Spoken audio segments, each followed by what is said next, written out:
बिस्मिल्लाहिर्रहमानिर्रहीम। अस्सलाम वालेकुम स्टूडेंट्स, मैं हूं हसान फरीद, आपका फिजिक्स टीचर। स्टूडेंट्स, आप लोग जानते हैं कि हम लोग चैप्टर नंबर 6 की थ्योरी कंप्लीट कर चुके हैं। अब वक्त आ गया कि उस थ्योरी और उन फार्मूला से रिलेटेड जो एमसीक्यूज हैं जो आपकी बुक ने एक्सरसाइज में दिए हुए हैं उनको सॉल्व करें। जाहिर सी बात है, ये एमसीक्यूज आप तब तक सॉल्व नहीं कर सकते जब तक थ्योरी में जो फार्मूला और जो कॉन्सेप्ट्स मौजूद हैं वो आप लोगों ने पढ़ ना लिए हों। तो मैं उम्मीद करता हूं कि वो सारे कॉन्सेप्ट्स और फार्मूला आप लोग पढ़ चुके होंगे। आइए स्टार्ट करते हैं फर्स्ट एमसीक्यू से। For substances that do not flow easily like Honey, कुछ सब्सटेंसेस होते हैं वो आसानी से बहते हैं, जैसे पानी। आप पानी का एक ग्लास जैसे ही पोर करें तो सारा पानी बाहर आ जाता है, लेकिन अगर वही ग्लास शहद से भरा हो तो आप देखते हैं उसको उल्टा करने पर भी शहद को बाहर आने में काफ़ी टाइम लगता है, क्योंकि शहद उस ग्लास की दीवारों के साथ काफ़ी ज़्यादा विस्कोसिटी की वजह से जुड़ा रहता है। तो वो कहते हैं ऐसे सब्सटेंसेस जो हनी की तरह यानी शहद की तरह है, उनके बारे में हम फिजिक्स में क्या कहते हैं? They have the dash value for the coefficient of viscosity. तो देखिए, कोएफिशिएंट ऑफ विस्कोसिटी क्या बताता है? कोएफिशिएंट ऑफ विस्कोसिटी यही बताता है कि किसी चीज के फ्लो होने में कितना मसला होगा, कितनी मुश्किल होगी। तो शहद के केस में अगर हम देखें तो इसको तो फ्लो होने में बहुत मुश्किल होगी, तो फिर इसका जो कोएफिशिएंट ऑफ विस्कोसिटी है वो डेफिनेटली ज्यादा ही होना चाहिए। ठीक है, तो इसका सही आंसर है ऑप्शन बी। नेक्स्ट जरा गौर से देखना आप लोगों ने, a unit for viscosity the centipoise. ये यूनिट दिया विस्कोसिटी का। आप कहेंगे ये यूनिट हम लोगों ने तो कभी नहीं इस्तेमाल किया, तो मैं आपको बताता हूं। आप लोगों ने जो यूनिट विस्कोसिटी का यूज किया है वो था Newton second per metre square. ये था ऐसा यूनिट, ठीक है। लेकिन एक और यूनिट भी होता है जिसे हम सीजीएस यूनिट कहते हैं। ये भी मैंने आप लोगों को पढ़ाया था फर्स्ट चैप्टर में। जो विस्कोसिटी का सीजीएस यूनिट है ना, वो पॉइज है, वो पॉइज है। अब आप सोच रहे होंगे कि एक पॉइज में कितने newton second per metre square होंगे, या एक Newton second per metre square में कितने पॉइज होंगे। तो मैं उसका एक रिलेशन आपको बता देता हूं। एक पॉइज में, ठीक है, एक पॉइज में 0.1 Newton second per metre square होते हैं। एक पॉइज में 0.1 Newton second per metre square होते हैं। अच्छा, 0.1 को आपको मालूम है हम 10 की पावर -1 भी लिख सकते हैं, क्योंकि 10 की पावर -1 जो है वो 0.1 होता है, तो हम ऐसे भी लिख सकते हैं। तो ये रिलेशन आप लोगों ने याद रखना है। अच्छा, अब जरा देखिए वो पूछ क्या रहा है। वो कहता है एक विस्कोसिटी का यूनिट है सेंटीपॉइज। वो कहता है ये जो सेंटीपॉइज है it is equal to which of the following. इनमें से सेंटीपॉइज जो है वो किसके बराबर होगा? मैंने तो अभी पॉइज बताया, तो सेंटीपॉइज कितने newton second per metre square के बराबर होगा? तो उसके लिए मुझे तो यहां सेंटीपॉइज चाहिए, तो मैं दोनों तरफ सेंटी से मल्टीप्लाई कर देता हूं। तो देखें, जब मैं इधर सेंटी से मल्टीप्लाई करूंगा तो इधर भी सेंटी आ जाएगा, तो ये बन जाएगा सेंटीपॉइज। अच्छा, जब मैं इधर सेंटी से मल्टीप्लाई करूंगा, ये वाली चीज पहले मैं एज इट इज लिख देता हूं, ये वाली चीज। तो मैं सेंटी से मल्टीप्लाई कर रहा हूं, ये सी का मतलब है सेंटी। लेकिन सेंटी का मतलब क्या होता है? प्रीफिक्सेस आप लोगों ने पढ़ी थी चैप्टर नंबर 1 में, आपको याद है? प्रीफिक्सेस में मैंने आपको बताया था कि सेंटी का मतलब होता है 10 रेज़ टू द पावर -2। तो मैंने सेंटी की वैल्यू पुट कर दी, 10 रेज़ टू द पावर -2 और 10 raise to the power -1, basis same है, पावर्स ऐड होंगी, ये तो बन जाएगा 10 raise to the power -3 newton second per metre. तो एक सेंटीपॉइज में कितने न्यूटन सेकंड पर मीटर आ रहे हैं, पर मीटर स्क्वायर आ रहे हैं? 10 रेज़ टू द पावर -3 आ रहे हैं। तो ये ऑप्शन ए करेक्ट होगा। ठीक है स्टूडेंट्स, अब जरा देखते हैं कि थर्ड एमसीक्यू क्या कहता है। वो कहता है Stokes law is applicable only if a body is moving through a liquid with slow speed and has dash shape. अगर आपको याद हो, मैंने आप लोगों को जब स्टोक्स लॉ पढ़ाया था थ्योरी में, तो मैंने स्टोक्स लॉ को अप्लाई करने के लिए कुछ लिमिटेशंस बताई थी, यानी कुछ खास कंडीशंस हैं जिनमें स्टोक्स लॉ अप्लाई हो सकता है। एक यहां उसने खुद बता दिए कि स्लो स्पीड होनी चाहिए उस ऑब्जेक्ट की, लेकिन दूसरी कंडीशन उसने ब्लैंक में छोड़ दिया है। वो कहता है एंड हैज डैश शेप। एक खास शेप होती है जिसपे स्टोक्स लॉ अप्लाई हो सकता है। अब आप लोग पहचान तो गए होंगे, लेकिन मैं आपको उसकी रीजन बताता हूं थोड़ी सी। आपको मालूम है स्टोक्स लॉ की इक्वेशन क्या थी? 6 पाई ईटा आर वी। देखिए, फोर्स आप तब फाइंड आउट कर सकते हैं स्टोक्स लॉ के जरिए जब आर की एक वैल्यू हो, यानी रेडियस या सेंटर से फासला सिर्फ एक ही वैल्यू बन रही हो। इमेजिन करें अगर मेरे पास एक बॉक्स हो तो क्या उस बॉक्स के सेंटर से हर तरफ बराबर फासला है? आप कहेंगे नहीं, ये फासला कम बन रहा है, ये फासला तो अच्छा खासा बन रहा है। तो इसका मतलब ये बॉक्स पर ये इक्वेशन अप्लाई नहीं हो सकती, वरना आप परेशान हो जाएंगे कि यार ये वाला डिस्टेंस पुट करें या ये वाला डिस्टेंस पुट करें, क्योंकि आर की वैल्यूज तो बहुत सी बनेंगी यहां पर। तो वो कौन सी ऐसी शेप है जिसके सेंटर से उसकी पेरिफेरी यानी उसकी बाउंड्री तक सारे रेडियस सेम होते हैं? हम लोगों ने गेस कर लिया होगा, वो स्फीयर है।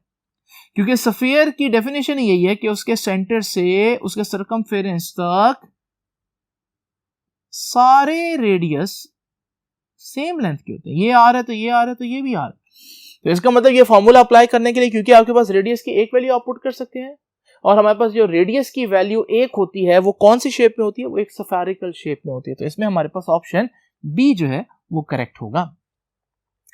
फोर्थ क्वेश्चन बहुत आसान है, एक्चुअली ये इस चैप्टर से कम रिलेटेड है, असल में ये ज्यादा रिलेटेड है चैप्टर नंबर 2 वेक्टर से।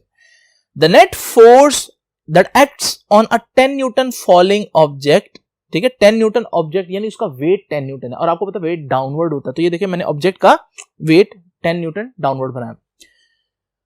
When it encounters 4 Newton of air resistance, उस पर 4 न्यूटन की एयर की रेजिस्टेंस भी लग रही है और आपको पता है जो एयर की ड्रैग फोर्स होती है वो हमेशा उसकी मोशन के ऑपोजिट होती है।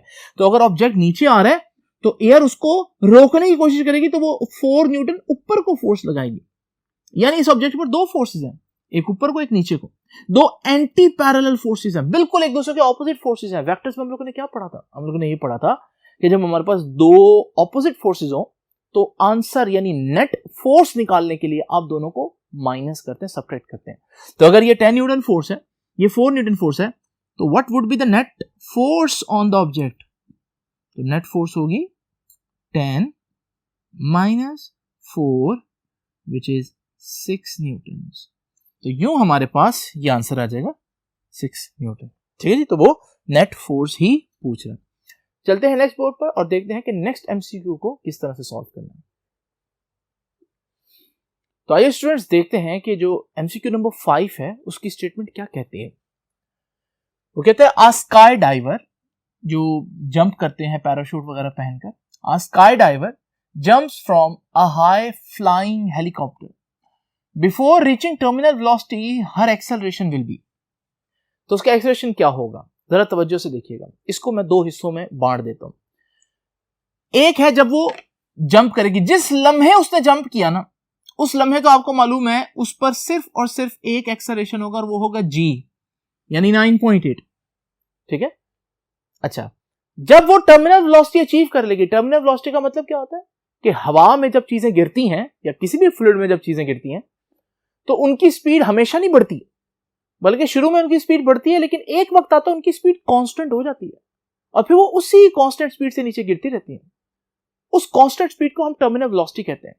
यही वजह है कि एक शख्स जो पैराशूट पहनकर जंप करता है वो जमीन तक सेफली कैसे पहुंच जाता है, क्योंकि उसकी स्पीड हमेशा नहीं बढ़ती रहती। वो जैसे ही जंप करता है थोड़ी देर बाद उसकी स्पीड कांस्टेंट हो जाती है, उसकी टर्मिनल वेलोसिटी आ जाती है। अच्छा, टर्मिनल वेलोसिटी पर स्पीड क्या है? कांस्टेंट। जब टर्मिनल वेलोसिटी अचीव होगी, स्पीड कांस्टेंट हो चुकी होगी, और जब स्पीड कांस्टेंट हो तो आपको मालूम है एक्सेलरेशन क्या होता है भाई? जीरो होता है। What is zero acceleration? When a body moves with constant speed. यानी वो लड़की जो स्काई डाइवर है, जब वो जंप कर रही है उसके पास एक्सेलरेशन जी था, लेकिन जब टर्मिनल वेलोसिटी है तो उसके पास एक्सेलरेशन जीरो हो गया। तो मैं आपसे पूछूं इससे थोड़ी देर पहले जब उसका एक्सेलरेशन जीरो, या इस पूरे जर्नी में जंप करने के बाद टर्मिनल वेलोसिटी आने तक उसका एक्सेलरेशन क्या होगा? तो आप कहेंगे यार जब उसने जंप किया तो उसके पास एक्सेलरेशन 9.8 था, बाद में वो जीरो हो गया, तो यहां मुसलसल एक्सेलरेशन डिक्रीज हो रहा होगा। 9.8 से 9 आएगा, 8 आएगा, 7 आएगा, 6, 5, 4, 3, 2, 1 और फिर करके जीरो आएगा ना। तो इसका मतलब इससे पहले अगर हम पूछे एक्सेलरेशन कितना है तो वो जी से कम हो रहा होगा मुसलसल, ताकि वो जीरो हो सके टर्मिनल वेलोसिटी पर। तो जी से डिक्रीज करेगा। तो ये बात उसने लिखी है। अब जरा पढ़ते हैं इसको। Before reaching terminal velocity her acceleration, terminal velocity आने से पहले यानी यहां या यहां या यहां कहीं भी उसका एक्सेलरेशन क्या हो रहा होगा? तो हम कहेंगे उसका एक्सेलरेशन डिक्रीज हो रहा होगा, क्योंकि उसने टर्मिनल वेलोसिटी पर जीरो हो जाना एक्सेलरेशन। ठीक है, नंबर 6 तो बहुत आसान है, सब बच्चे कर सकते हैं। At terminal velocity the acceleration of a falling object is, वो तो मैंने बता दिया, टर्मिनल वेलोसिटी पर एक्सेलरेशन कितना होता है फॉलिंग ऑब्जेक्ट का, 0 हो चुका होता है, क्योंकि हमारे पास बॉडी जो है वो कांस्टेंट स्पीड से गिर रही होती है। ठीक है, उसके बाद देखिए number 7, according to equation of continuity जो कि कहता है a into v is equal to constant, this constant is equal to, ये थ्योरी में मैंने आपको बताया था, लेकिन इधर कैलकुलेट करते दोबारा से, a इंटू वी कॉन्स्टेंट के बराबर है ना, वो कहता है ये कॉन्स्टेंट क्या है। इसका आसान तरीका ये है कि आप पहले यूनिट निकालो जरा। यूनिट कैसे निकलेंगे, इधर देखिए, ये हमारे पास एरिया है, एरिया का यूनिट क्या होता है मीटर स्क्वायर, एरिया का यूनिट मीटर स्क्वायर। ये वेलोसिटी है, ये स्पीड है, स्पीड मीटर पर सेकंड होता है, मीटर स्क्वायर इंटू मीटर, ये तो मीटर क्यूब हो जाएगा, ये क्यूबिक मीटर पर सेकंड। अब जरा सोचें, ये क्यूबिक मीटर ये किसका यूनिट है, आप फौरन कहेंगे सर ये तो वॉल्यूम का यूनिट है। अच्छा, नीचे जो सेकंड है ये किसका यूनिट है, आप कहेंगे सर ये तो टाइम का यूनिट है। इसका मतलब ये जो कांस्टेंट था ये किसके बराबर है, ये वॉल्यूम पर यूनिट टाइम। लेकिन वॉल्यूम पर यूनिट टाइम यहां पर आपको मिल नहीं रहा, लेकिन आपको मालूम है जब आप टाइम से डिवाइड करते हैं किसी भी चीज को तो उसे हम कहते हैं रेट, ऐसे ही है ना। तो इसी तरह आपने वॉल्यूम को टाइम से डिवाइड कर दी तो आप कह सकते हैं rate of flow of volume. एक तरीका कहने का यह था कि आप कहें कि flow of volume per unit time, लेकिन पर यूनिट टाइम को अगर आप रेट बोल दो तो क्या बोलोगे इसको, rate of flow of volume. तो rate of flow of volume देखें, वॉल्यूम फ्लो रेट, तो ये ऑप्शन डी इसमें करेक्ट होगा। उसके बाद देखिए स्टूडेंट्स, वो कहते हैं एट द कंस्ट्रिक्शन होती है तंग जगह, नैरो प्लेस कोई हो, जैसे ये पाइप यहां से खुला आगे जाकर ये तंग हो गया तो ये कंस्ट्रक्शन हो गई। At the construction in the cross section for ideal flow the speed of fluid will be, तो जब कंस्ट्रक्शन होती है इस पॉइंट पर, ये जो मैंने आपको शो किया, यहां पर स्पीड ऑफ जो फ्लूइड है, जो फ्लूइड बह रहा है पाइप के अंदर, वो क्या हो जाएगा, स्लो हो जाएगा, फास्ट हो जाएगा, या वही स्पीड रखेगा। इसको हम सॉल्व करेंगे इक्वेशन ऑफ कॉन्टिन्यूटी से। याद है इक्वेशन ऑफ कॉन्टिन्यूटी क्या कहती थी, वो कहती थी कि हमारे पास वेलोसिटी या स्पीड और एरिया का इनवर्स रिलेशन है, ये इक्वेशन ऑफ कॉन्टिन्यूटी कहती थी। यानी अगर मेरे पास बड़े एरिया का पाइप होगा तो वहां स्पीड कम होगी, और अगर मेरे पास छोटे एरिया का पाइप होगा तो वहां स्पीड ज्यादा होगी। और आप लोग जानते हैं कि कंस्ट्रक्शन का मतलब है एरिया कम होना, तो एरिया कम होगा तो स्पीड बढ़ जाएगी।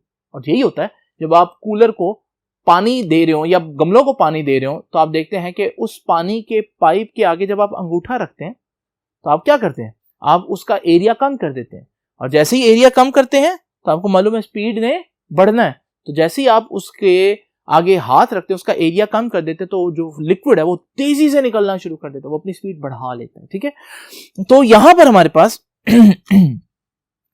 वो कहते हैं स्पीड ऑफ द फ्लूइड क्या होगी कंस्ट्रक्शन में, तो हम कह रहे हैं कि स्पीड ऑफ फ्लूइड ग्रेटर होगी, और इसकी रीजन कहां से आ रही है, इक्वेशन ऑफ कॉन्टिन्यूटी से। चलते नेक्स्ट बोर्ड पर देखते हैं कि नेक्स्ट एमसीक्यूज को किस तरह से सॉल्व करना है।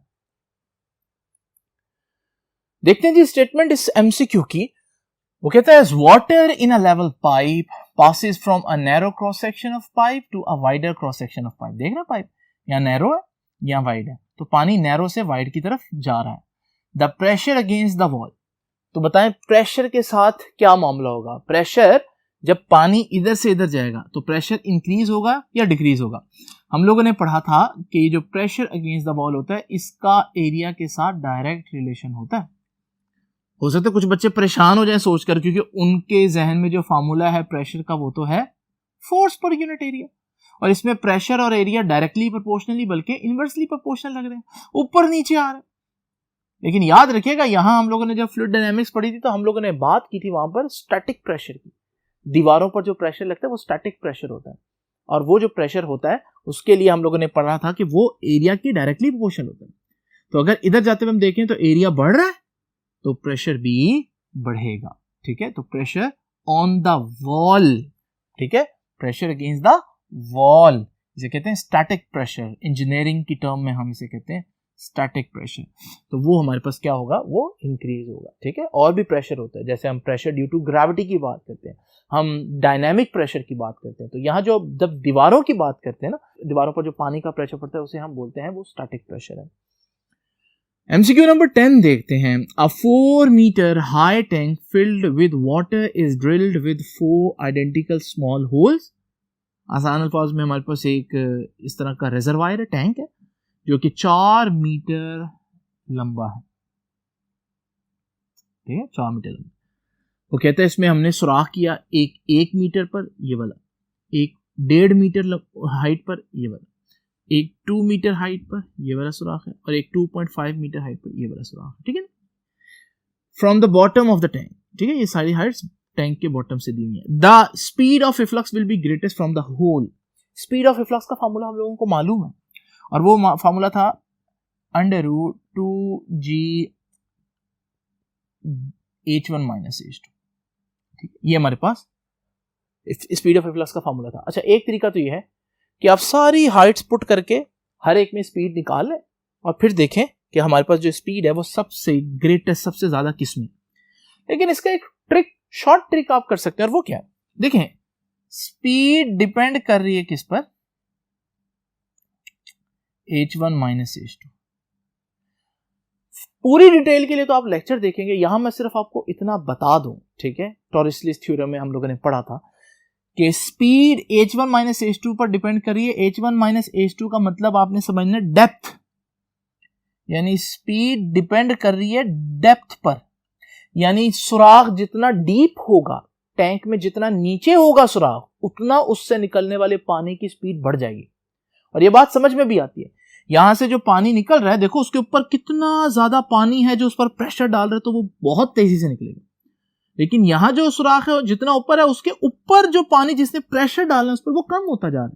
तो इसका मतलब जितना डेप्थ में होगा सुराख, उतना हमारे पास स्पीड जो है वो ज्यादा होगी। जब स्पीड ज्यादा होगी, ठीक है, तो हम यहां से हिसाब लगा सकते हैं कि सबसे नीचे जो सुराख है वो तो 1 मीटर जो है वो हाइट पर था। ठीक है, तो इसमें जो फ्लूइड निकलेगा वो सबसे तेज स्पीड से निकलेगा। तो डेप्थ में जो स्पीड है वो बढ़ती है। तो स्टूडेंट्स, अब चलते हैं फर्स्ट बोर्ड पर और देखते हैं कि बाकी एमसीक्यूज को कैसे सॉल्व करना है।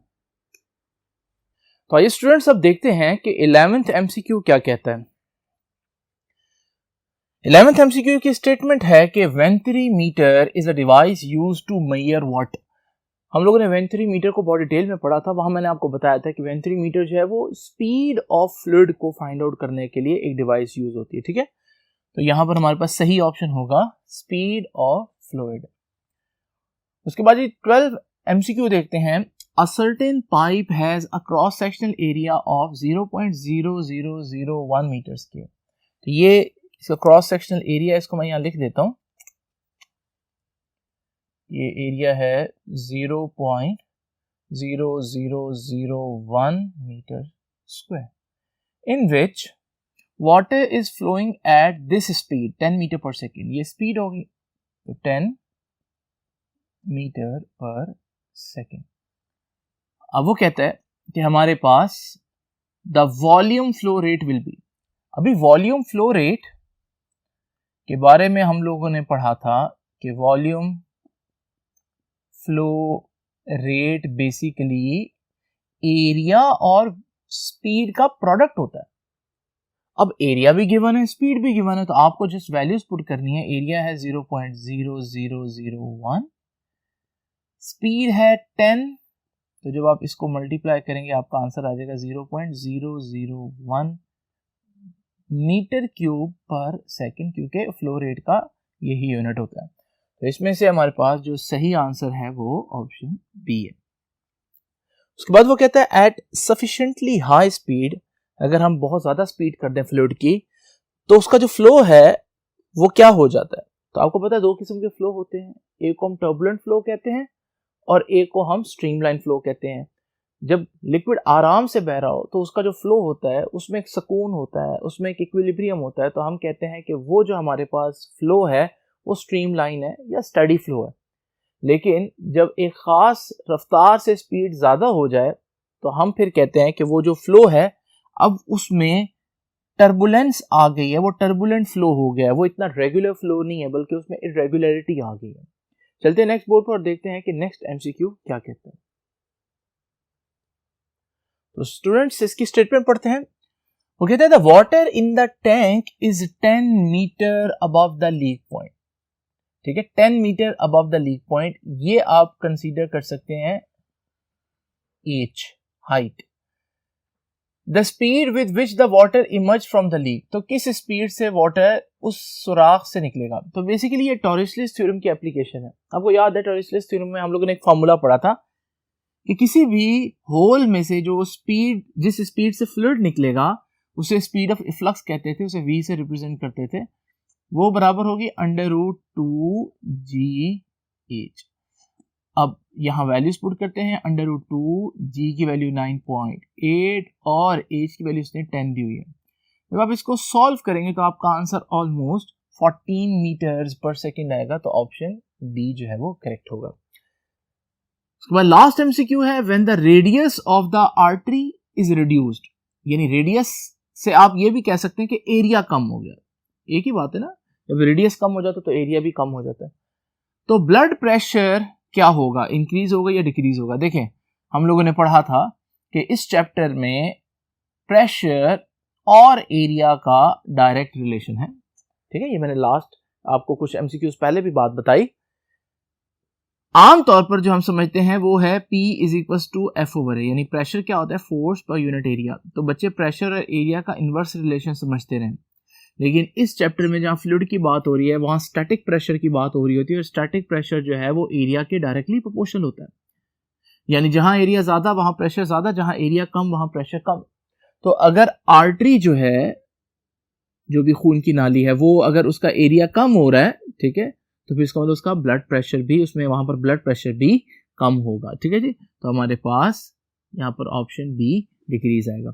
अच्छा, इसको हम एक और तरह से भी देख सकते हैं, यानी मैं तो आपको डायरेक्ट बता देता हूँ कि प्रेशर एरिया की डायरेक्टली प्रोपोर्शनल है। आप थोड़ी देर के लिए इमेजिन करें कि ये आर्टरी है और ये देख रहे हैं आप कि शुरू में ये खुली है और बाद में हमारे पास ये तंग हो रही है, नैरो हो रही है। ठीक है, अब आपको ये मालूम है कि हमारे पास जो बर्नौली इक्वेशन है, ठीक है, बर्नौली इक्वेशन वो कहता है कि where speed is high, where speed is high pressure will be low. यानी आसान अल्फाज में अगर मैं लिखूं तो मैं कह सकता हूं स्पीड और प्रेशर का इनवर्स रिलेशन, यानी जहां स्पीड ज्यादा वहां प्रेशर कम, जहां स्पीड कम वहां प्रेशर ज्यादा। अच्छा, अब जरा देखिए, अगर मैं यहां पर इक्वेशन ऑफ कॉन्टिन्यूटी अप्लाई करूं तो आपको मालूम है, जरा देखिए यहां पर हमारे पास एरिया ज्यादा है। इक्वेशन ऑफ कॉन्टिन्यूटी क्या कहती है, इक्वेशन ऑफ कॉन्टिन्यूटी कहती है कि स्पीड का एरिया के साथ इनवर्स रिलेशन। यानी आप जब देख रहे हैं यहां पर आएगा फ्लूइड तो यहां पर एरिया कम होगा, एरिया कम होगा तो स्पीड ज्यादा हो जाएगी। तो मैं स्पीड के साथ एक अपवर्ड एरो लगा रहा हूं जो कि बता रहे स्पीड ज्यादा हो जाएगी। अब ये जो स्पीड की इंफॉर्मेशन है इसको यहां पुट करें, तो जब स्पीड ज्यादा होगी तो प्रेशर कम हो जाएगा। इसका मतलब अल्टीमेटली आंसर वही आ रहा है कि प्रेशर डिक्रीज हो जाएगा। तो आप पहले स्पीड के बारे में देखकर फिर स्पीड का प्रेशर के साथ रिलेशन निकाल सकते हैं, या फिर आप थोड़ा सा गौर करें अगर तो आपको यहां से क्लियरली ये वाला रिलेशन आ सकता है। कैसे, ये देखें, या अगर मैं इसको ऐसे लिख सकता हूं तो मैं इसको यूं भी लिख सकता हूं कि एरिया का स्पीड के साथ इनवर्स रिलेशन है। यहां पर भी 1/e आ रहा है, यहां पर भी 1/v आ रहा है, यानी प्रेशर का भी स्पीड के साथ वही रिलेशन है, एरिया का भी स्पीड के साथ वही रिलेशन है। तो फिर इनका आपस में डायरेक्ट रिलेशन हो जाएगा। तो इनका आपस में डायरेक्ट रिलेशन होगा क्योंकि दोनों एक ही क्वांटिटी के इनवर्सली प्रोपोर्शनल है, और यही बात मैंने यहाँ पर स्टार्ट में लिखी थी। तो आप चाहें तो शॉर्टकट इस्तेमाल कर सकते हैं, आप चाहें तो लॉन्गर वे यूज कर सकते हैं, लेकिन आंसर बहरहाल आपका सही आना चाहिए। तो स्टूडेंट्स, ये थे एमसीक्यूज चैप्टर नंबर 6 के। अब हम नेक्स्ट लेक्चर में देखेंगे कि इस चैप्टर के शॉर्ट क्वेश्चंस को कैसे सॉल्व करना है। आप सब इंशाल्लाह मुलाकात होगी नेक्स्ट लेक्चर में, तब तक के लिए अल्लाह हाफिज।